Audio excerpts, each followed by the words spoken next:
Welcome, guys, to the first time I'm going to do this. It's gonna be a black screen the whole time, but I'm going to do this sort of podcast for to talk about history that is relevant enough, um, and to bring questions for you to think about the periods that will be present on the advanced placement AP exam for the world history syllabus, basically. And this first one isn't very too important. It's just kind of an experimentation. But basically, I will be talking about the period from prehistory all the way to 1200. So it's going to be the foundations before the where get dropped off in the AP World History unit, which is at 1200. And why is the year 1200 kind of significant? And the reason why it's kind of significant is we start to get a lot of more development in the Asian subcontinent, but not the Asian subcontinent, the Asian continent, the African continent, and we start to get those. We start to get a lot more, I guess you could say, unity with the arrival of the Mongols, right? So that's why 1200 is kind of important, but really that's really the only thing that separates the 1200 from the rest of the period between 600 to 1450, because that period's kind of just disgusting. So anyways, we're going to be talking about prehistory. I'm not going to. I want to ask a lot of questions. This is a podcast, not. I'm not teach. I'm not. Well, I am going to try to teach you something, but I'm not going to try to shove information down your throat. It's more like, well, even though some of you guys probably do want me to shove information down your throat, I'm not going to. It's more like I'm going to put out the information and give you guys questions to make connections so that you can more easily, maybe you guys want to be able to find new facts or find examples for the things that I'm going to say out loud, because they might be in part of the AP exam, or they might be that might be very important in your future as you study history, right? So this is just for world history. This is the period before 1200. Very, very kind of not useful if you're learning world history in college, or if you're learning this AP World History course. But it helps nonetheless to know these things, because they precursor. That's how the world actually got its steam before 1200, right? You kind of know how it happened. So we'll start with Homo sapiens. What is a Homo sapien or a Homo sapien? Homo sapiens is the basically our species, and it means wise man. So Homo sapiens is our species. We had other species long ago, Homo erectus, and in fact, in the 1800s, Charles Darwin actually proposed a theory of evolution, and this is basically we had historians in the 1900s research this evolution that Charles Darwin had proposed, and we came up with this with our how we evolved. So it will be Homo erectus, and then we had Homo habilis. We had Homo habilis before that, and then Homo erectus, and then somewhere there's a split between Neanderthal and Homo sapiens. So we're Homo sapiens, and okay, I'm sorry about the background noise. I am really sorry about the background. So this species is said to have a larger brain and is capable of something called I actually don't know what it's called, but it's capable of doing this, retaining information to be able to pass to the next generation. That's what the Homo sapiens sapien brain is capable of. And that is so important because if that didn't happen, if that did not happen, we will all still be hunter gatherers, and that's basically the start of teaching and learning, right? So if teaching and learning didn't happen, because we had to do everything through trial and error, teaching and learning didn't happen, how would we progress? How would we progress as a human race right now? We wouldn't. I don't think we would. You could try to suggest a different theory. If human beings didn't teach and didn't learn, how would we be right now? How would we be living? It would take a lot longer, is what I'm trying to say.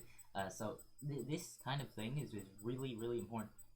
Teaching and learning is a really, really important skill in human,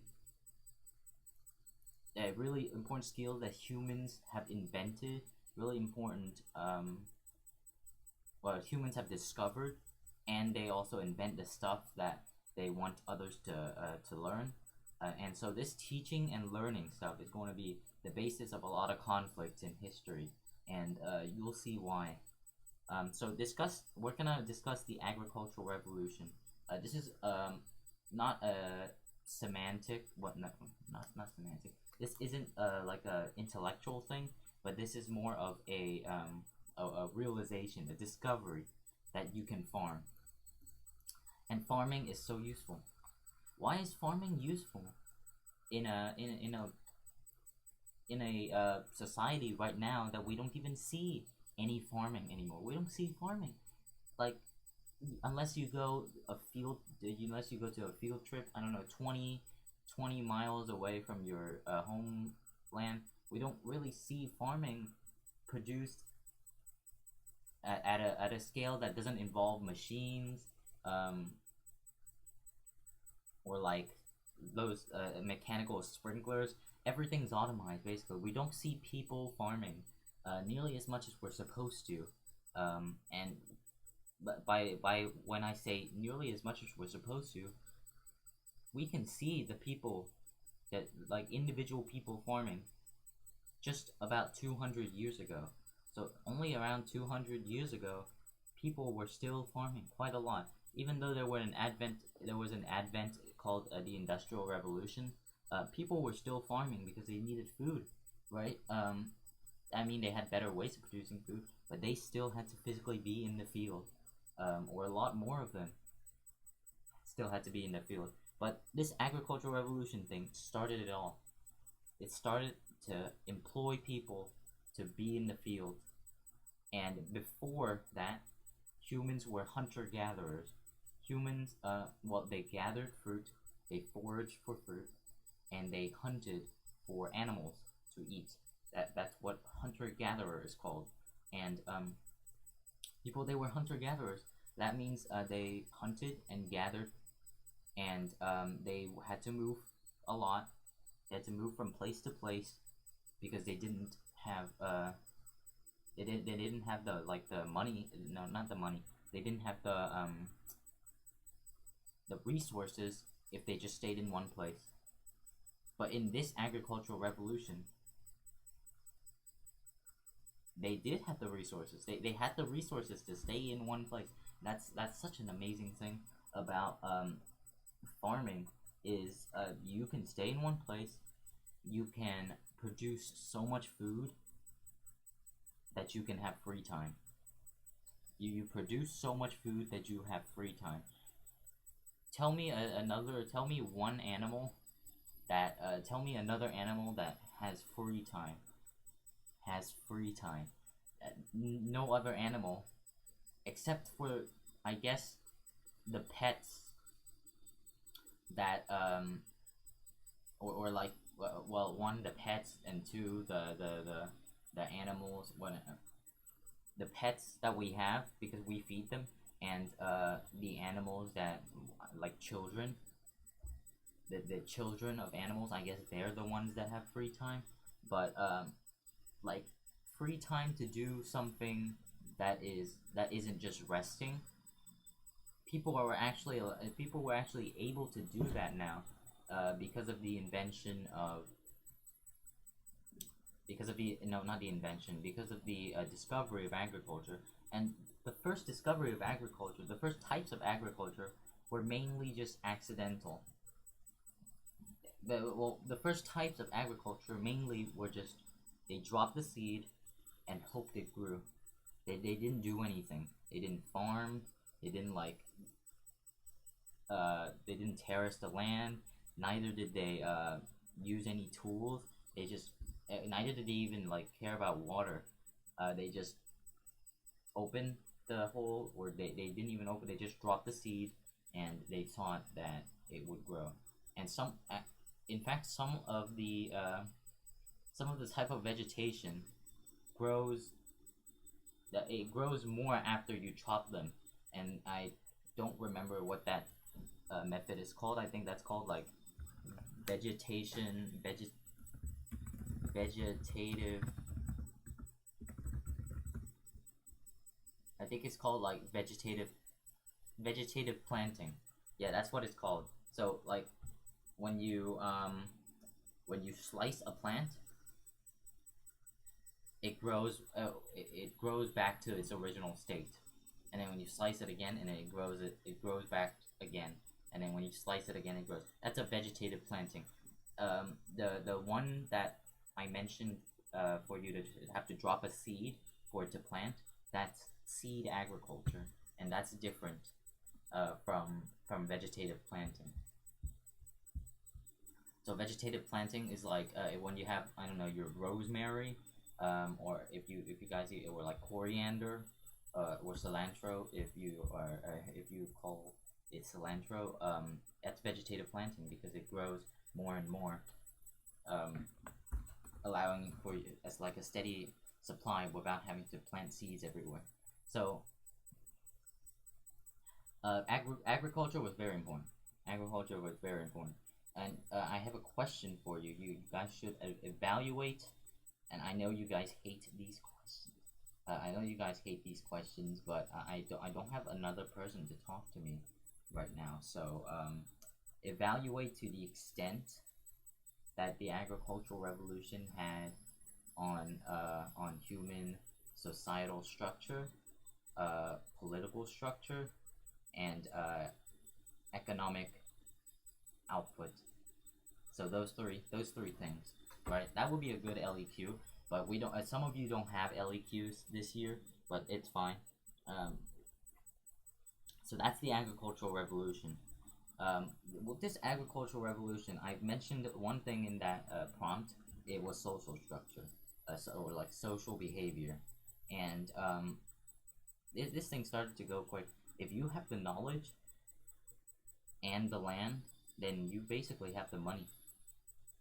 Because there's no money system at the time, but if you have the food, like if you have the knowledge to plant and you have the land to plant it in, then you have the money. Because or you have the thing, you have the power, I guess you could say. Because the actually, I'll leave it up to you to find out why you have the power.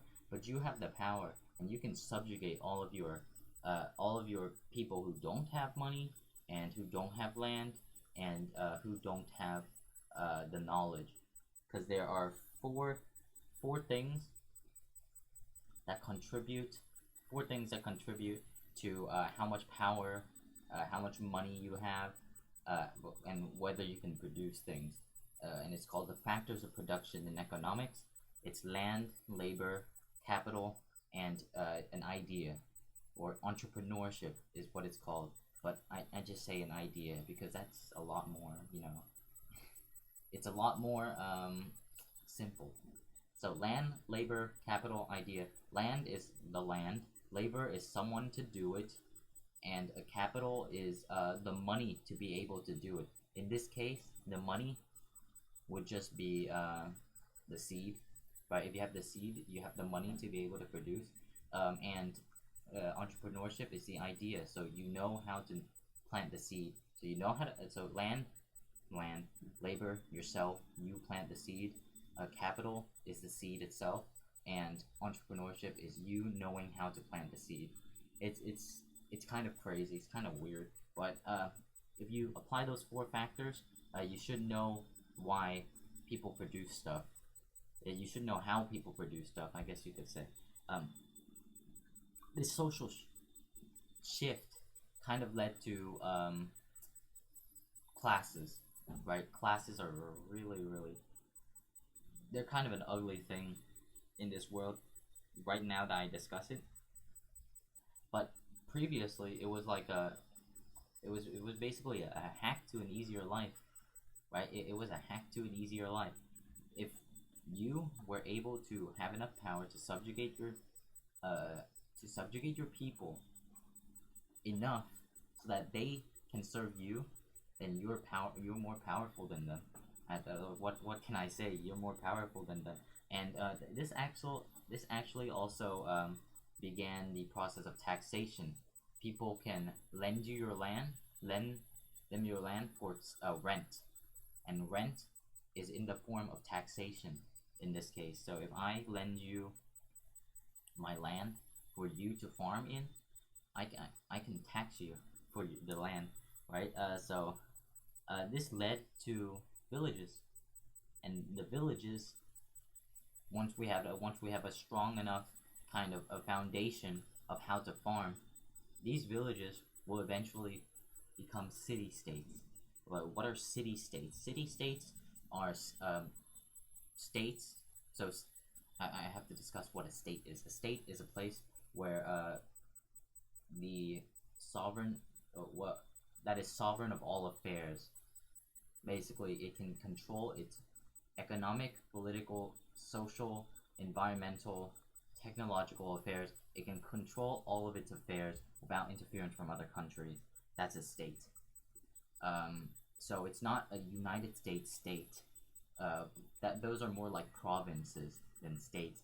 However, if we refer to like state building or state-sponsored industrialization, it's not a United States state. It's actually like a state, or we talk about nation states, I guess you could say as well. A state is just a place with borders. That's the simplest definition. Place with borders. So city states are uh, states that are cities. That was what I first thought of when I heard city states. They're not. They're states with cities. Yeah, that's true. But they also have something else. They also have farming countryside. So farming countryside and the city composes of a city state. That this will give you the first kingdoms or the first city states, civilizations of the world, some of which are located in Mesopotamia, which is the area north of Arabia, so north of the Middle East, I guess you could say, around present day Iran, I think. No, Iran, Iraq, Afghanistan. I actually forgot. But it's around that area, and we have the River Valley civilization, Indus River Valley, which is in the north. I think it's like present day Pakistan India border, and we have also we have the Nordichico civilization, which is in the Americas. We have the Olmecs that are coming soon as well, but those aren't really ancient. We have the Chinese civilization, with the invention of the fictional. Even though it's fictional, I don't know. You guys can try to find out if the Xia dynasty is actually fictional or not, right? So we have the Shang, Zhou, Qin, Han, but if the Xia dynasty is fictional, it will go before the Shang dynasty, right? So the Xia dynasty is supposedly fictional, but I don't know if it's fictional or not. But it definitely was the beginning of Chinese culture, I guess you could say. But a lot of these countries actually, no, not countries, a lot of these city states actually appeared, and they aren't empires yet. They aren't really even kingdoms. They're just city states uh, of people, right? They're just like they're a republic. They're a city state of people, and there's people in it, and these people will self-suffice themselves by having a tax system. So the government taxes the people, and then the people uh, makes a living for themselves by making farms, or they can also specialize in jobs now. So we don't have to have every single person farming to make the food for everyone, due to the fact that we create a surplus whenever we farm. So one person can create more food than for one person. So one person can create more food than for one person. So one person can create food for two people, then the other person doesn't need a farm. The other person can do something else, and the other person can take the money that they get, or take the payment that they get, because they didn't have payment like what we call money today. They can take the payment that they get from that job and buy the food, right? And that's how you self-suffice the government. It's it's quite normal. It's quite fascinating, actually, that humans were able to come up with this. But so the specialization.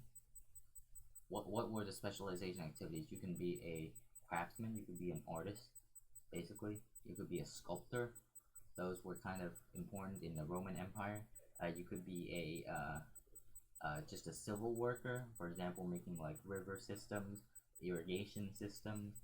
Um, you can be a metal worker, making weapons for the people, and I I don't think they used metals back then, but you could be a metal worker as well.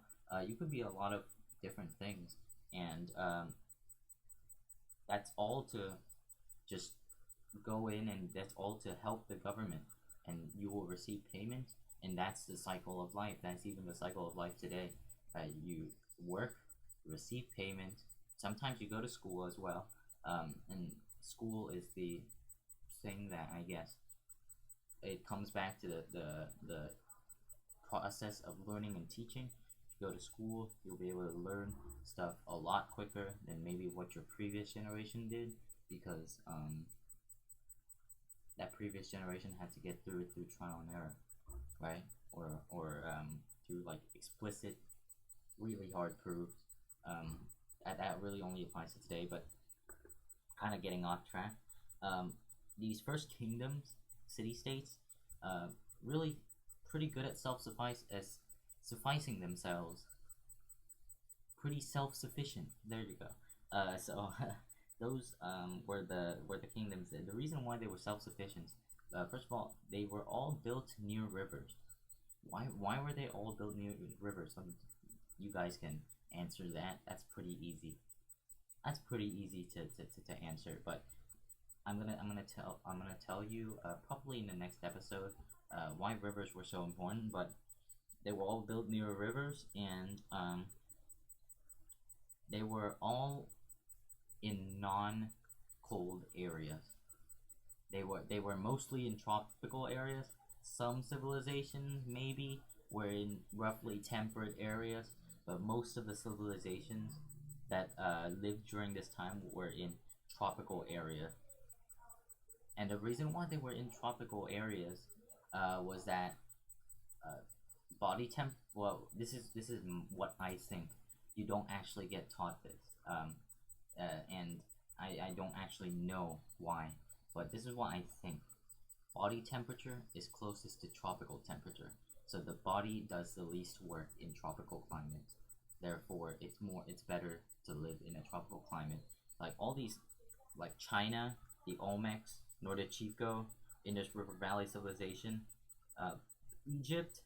I forgot about Egypt, Mesopotamia. Excuse me.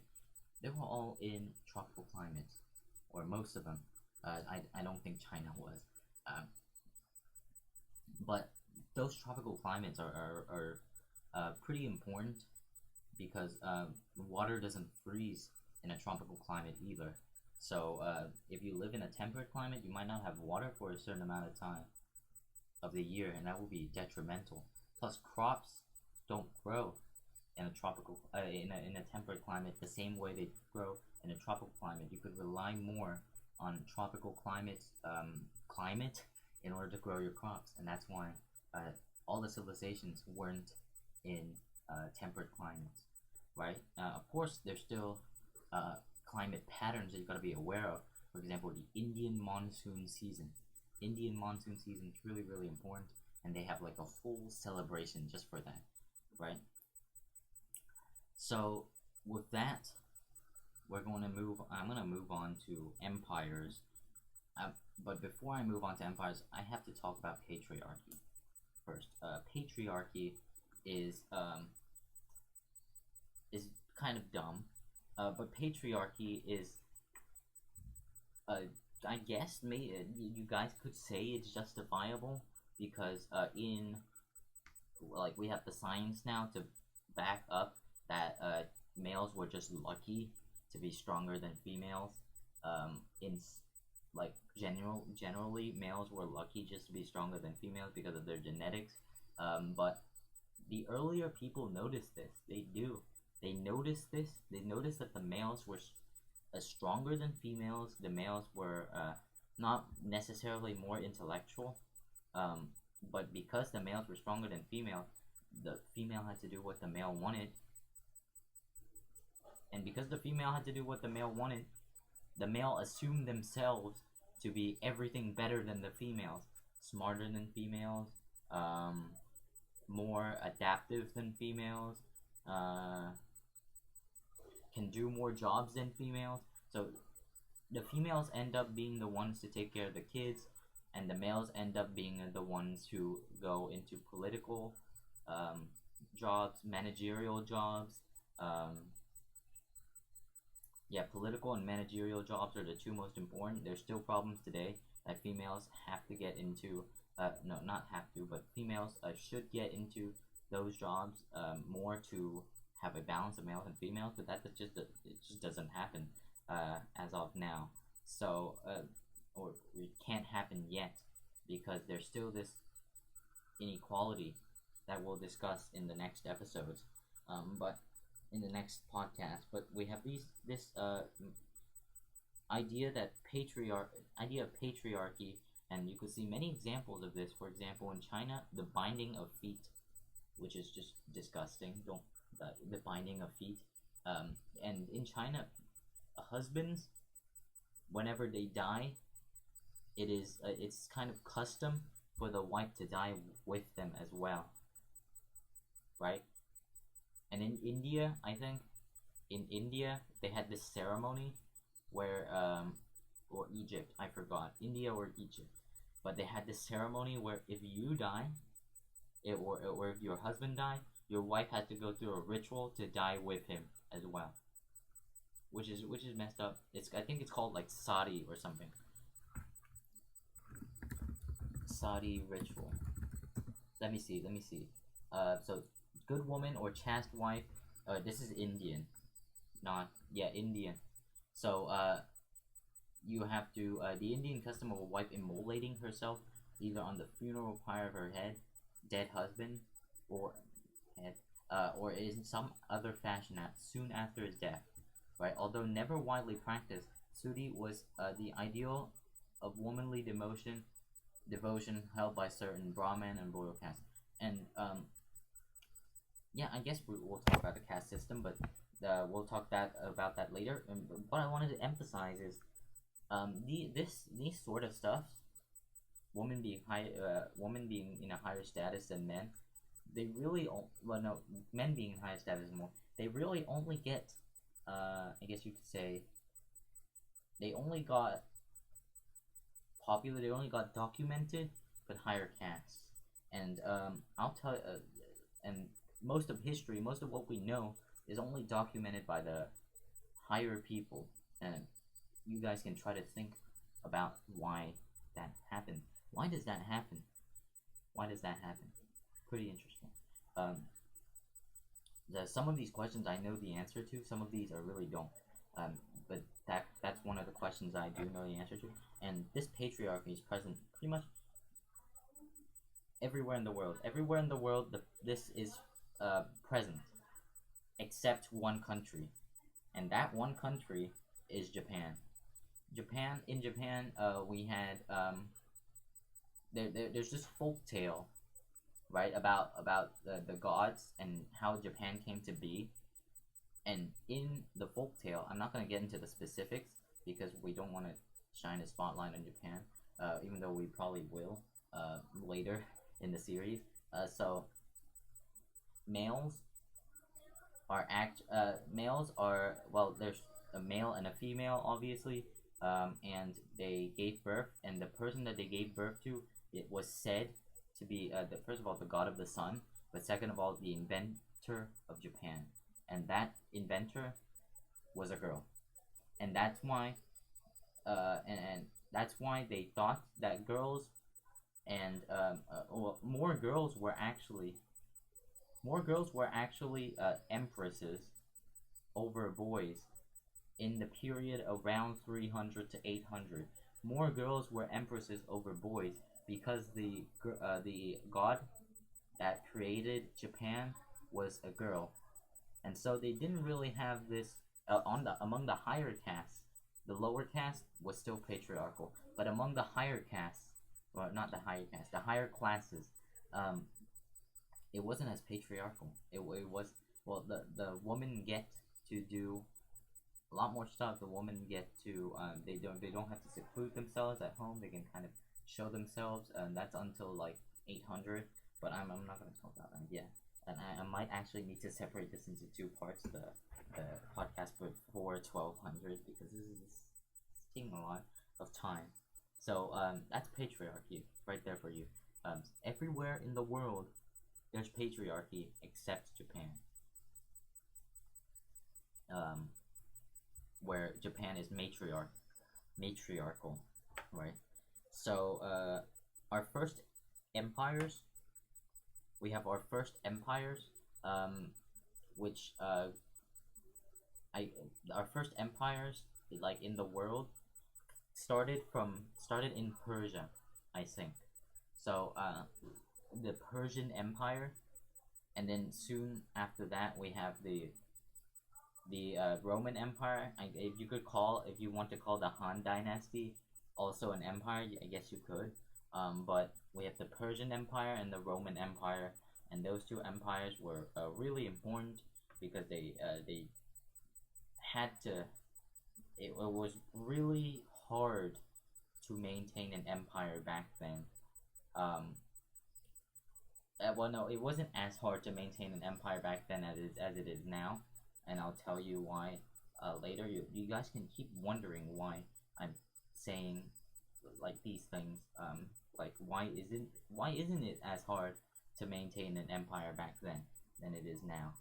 But there was still stuff. There was still stuff that was that they needed to be able to figure out before maintaining an empire, and one of them is religion.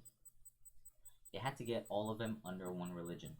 If we have conflicting thoughts, we're most likely not going to want to live with each other. That's just true. Back then, they didn't really have, they couldn't really control their lives nearly as well as we do. So when disease comes, or when some external factor that they couldn't control comes, they often had to rely on religion to get rid of their problems, right? One of those is, I guess you could say,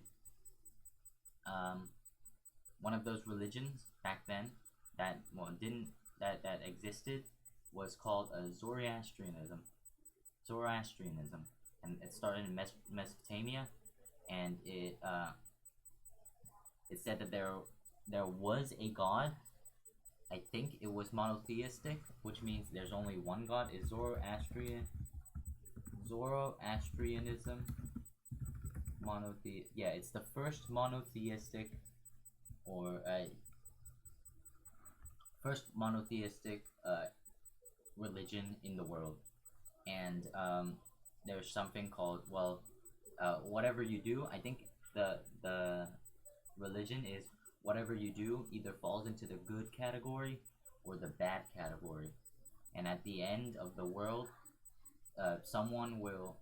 It's basically Judgment Day in Christianity. Someone will judge you based on the good things that you do and the bad things that you do, and and basically that's how you're either gonna go to heaven or hell, and that's the I think that's the belief of Zoroastrianism, right? So it didn't really have other. It wasn't too complicated in the beginning, right? And then obviously Judaism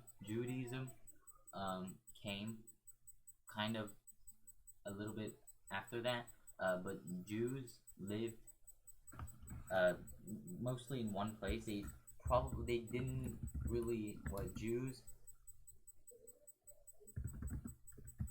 they lived in a they lived in the place like close to the diaspora, no, close to the holy place, close to Palestine, Israel, Jordan, yeah, that place. They lived close to that place, um, but they practiced Judaism, and there's a lot of things. I don't want to get into those religions until I guess you could say 1200 because they become important then, but they're not really important right now. So Jews are really Jews. They're monotheistic, and they're another one of those belief systems. Right back then, what not back then.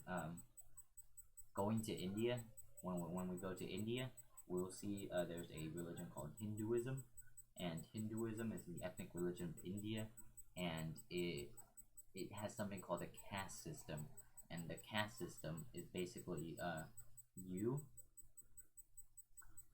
whenever you die, you will be and reborn. You will be placed into one of four castes, or won't be placed into any caste.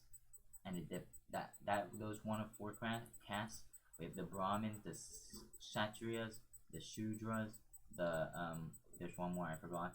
But basically, in one of those four castes, the caste that you belong to depends on your karma from the previous life. So it's basically like Zoroastrianism, with the good and the bad, but it depends on your karma from the karma of your previous life will determine what caste you belong in, and with the caste that you belong in, you'll be able to have more or less economic opportunity, or you will have more or less educational opportunities, political opportunities, right? And basically, where you're born will determine, right? Where you are born will determine, not where you are born,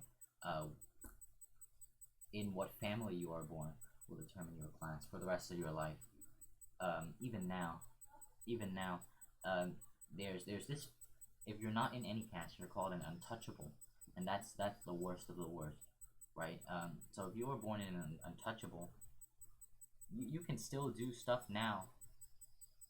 You can still do like right now, today in today's society, you can still apply for political position with with the untouchable title with you. Um, it's gonna feel a little weird because you don't belong there, and other people are gonna judge you pretty hard, and you could see how they judge you. You could try to envision, and you can research on why the Hindu caste system today is still a problem for Hindus trying to get like freedom, right? So that's Hinduism right there for you. And once you get to China, you'll have something called legalism. Legalism is you obey the law. You have to obey the law, and strict laws have to be put in place for you to obey the law. Otherwise, you won't obey the law. That's legalism. I don't even know how it's a religion. It's not a religion. It's a belief system, actually. And that's that right there is legalism. I don't have to explain anything. You just have to obey the law. Um, and Confucianism was also there. Confucianism uh, places emphasis on filial piety, which I'm not going to get too far into yet into today. But Confucianism was basically you have to respect your elders. You have to realize that the women are weaker than men. There's the five rules of Confucianism, and then there's the three something else. There's a lot of rules concerning Confucianism, and that's why whenever the civil service exam was created in China, the Confucianism tests were really hard, and this because there were so many rules and there were so many tests that you had to analyze in a Confucian standpoint, and that's why Confucianism was so hard. Right on the other side of well, no, not on the other side in Tibet, we had the invention of Buddhism, which is one of the religions that actually appealed to the peasants in both India and China. And the reason is Buddhism had the idea of reincarnation, and you could reincarnate to a better life next time if you do good deeds this time. It's kind of like karma, but you don't get put into a caste. And basically, another idea of Buddhism is um, to eliminate suffering. We have to eliminate suffering from you, and in order to eliminate suffering, we have to abandon all that we like, or something. Well, there's the four noble truths of Buddhism. Is right. Life sucks, right? And life sucks because you want stuff, and if you don't want life to suck, then stop wanting stuff. And the Eightfold Path, which is like something else of Buddhism, like another feature of it, is the way to stop wanting stuff, and that's basically Buddhism. And the reason why peasants liked it was because you could get out of suffering. That's really that's that's the reason. Um, so these religions really come to shape the world after 1200. No, not after 1200, before 1200. I haven't talked about some religions yet because they they don't appear until later. But next time, because this has been been I think way longer than I expected. 42 minutes already. So next time we will be talking about the empires that actually appeared. For example, Roman, Persian. I didn't finish talking about Persian yet. Um, yeah, those were the only two that I know. We're going to be talking about China as well, and India, and really the only thing that was interesting in India at the time was the religion. Um, of course, they were conquered by the Tamil kings and stuff as well. But India, we will be talking about early Southeast Asian culture. We will be talking about Mayan culture, which will be pretty interesting. And we will be talking about a lot of inventions as well. I forgot to talk about inventions today. So that's going to be it. If you guys have questions, I want this to be kind of like a podcast conversation. I should probably live stream this so that it's more like podcast style. I'll start live streaming them after we get after we get to 1200. So probably the third video that I release will be a stream instead of a video. So I'll see you next time for the second part of Foundations to 1200.